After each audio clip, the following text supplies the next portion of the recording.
And I almost forgot what I promised to show you.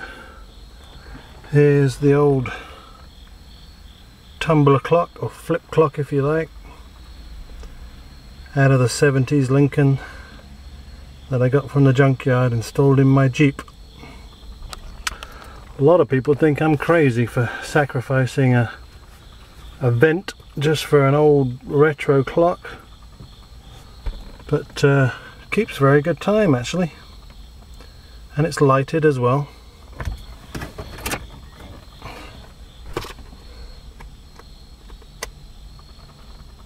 There you go.